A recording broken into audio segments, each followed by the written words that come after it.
informasi tentang pembuangan jin yang mungkin nanti Frizzy sama Nanda bisa bantuin aku untuk cari tahu lebih lagi ya.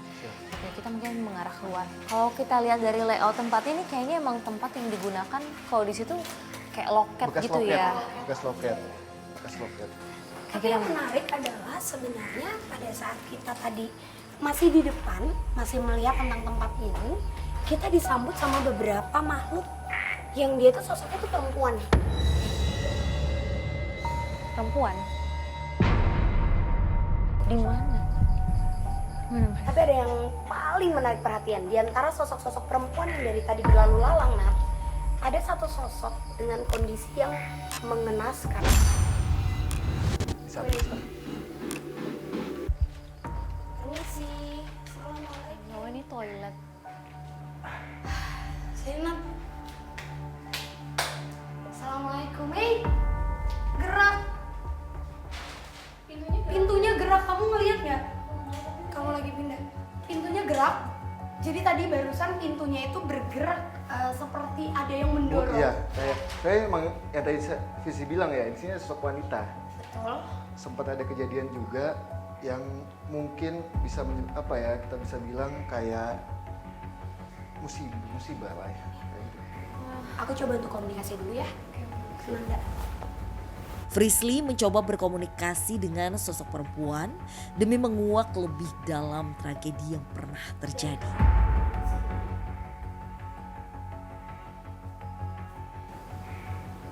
Berarti pada saat tempat ini sudah menjadi tempatnya kami, kamu tetap ada di sini.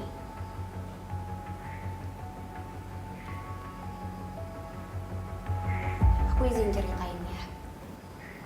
Sosok perempuan yang ada di belakang ini, dia tingginya sekamunat dengan kondisi yang tadi aku bilang mengenaskan. Kondisi lehernya itu seperti Kayak kena robek, ya, sengaja dirobek. Dan dia meninggal di titik ini karena memang kehabisan darah. Dia sudah ada di sini setelah kita merdeka. 1981 kejadian itu terjadi. Dan memang pada saat tempat ini masih menjadi tempat yang bisa dikatakan kosong. Kosong banget. Kosong Bangunan banget. belum ada juga. Iya.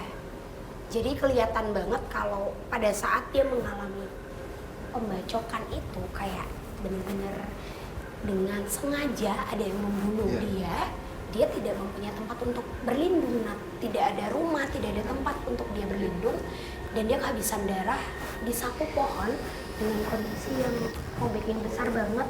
Jadi udah kayak dia narik-narik badan aja sih, emang itu kondisinya sudah sangat-sangat parah.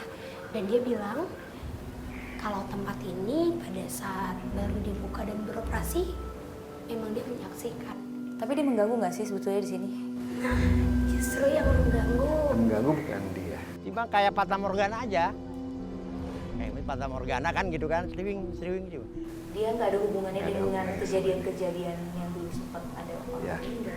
Jadi emang yang mengganggu itu sosoknya itu bukan ada di sini melainkan ada di sebelah sana. Jadi kita masih harus cari dulu Iya. ya, karena jujur ini tuh kayak mereka bercerita tuh ramai banget di Betul kuping banget. aku. Oke, Kak, di mana? Kita coba ke belakang sini. Di situ saya melihat ada satu pohon. Oke. Bisa kita bilang pohon paling tua yang ada di sini. Oh, Menarik. yuk coba kita lihat. Kini giliran dan Ananda merasakan kehadiran sosok astral yang seolah memperhatikan kami di awal penelusuran.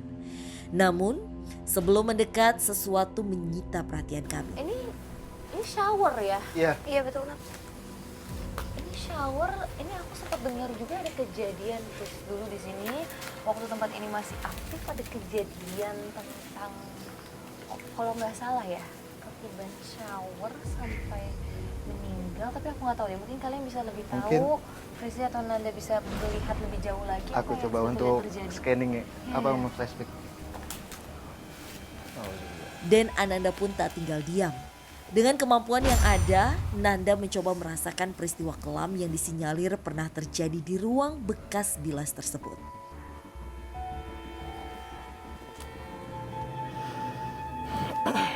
Jadi emang pada saat bangunan ini ada, sempat ada kejadian yang kayak ketiban itu. Apa, alat mandi itu ya. Oh, dan posisinya yang itu Iya. benar-benar di situ ya? Ya, Ujung ini. Yang ujung itu. Oke. Yang ujung itu.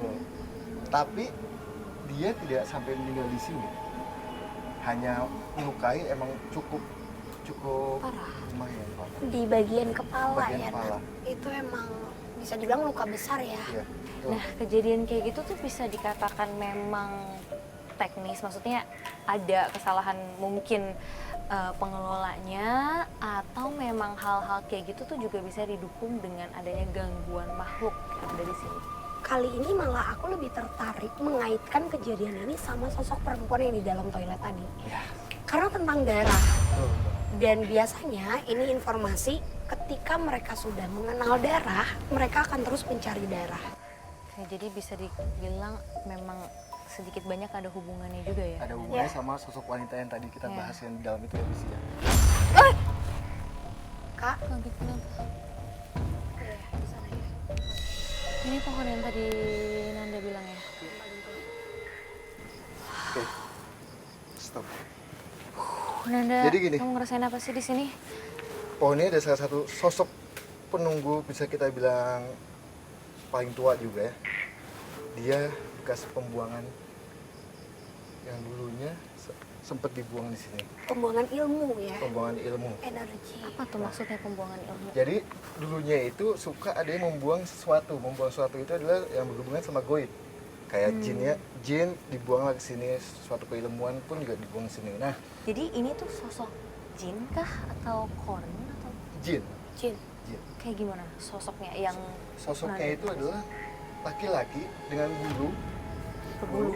berbulu lebat, hitam, dan gede. Gede. Ya bisa kita bilang jenis gondol lah ya. Jenis gondol. Apa kita mau coba ke sana untuk Oke. pembuktian bahwa emang di sini ada suatu pembuangan. Oke.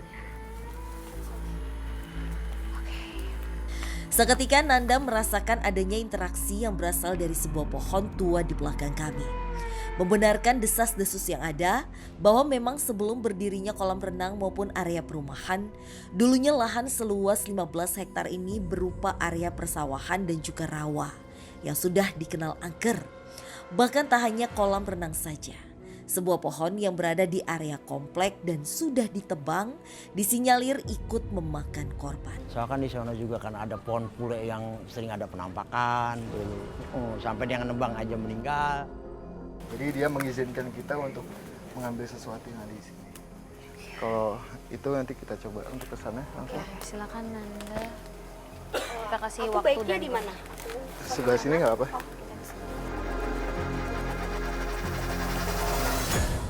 Fris, jadi maksudnya ini memang sebuah pembuktian juga ya yang akan dilakukan sama Nanda tentang benda pusaka ini, bahwa memang kabarnya kan aku juga suka dengar nih dari masyarakat sekitar tempat ini tuh tempat pembuangan jin. Iya betul.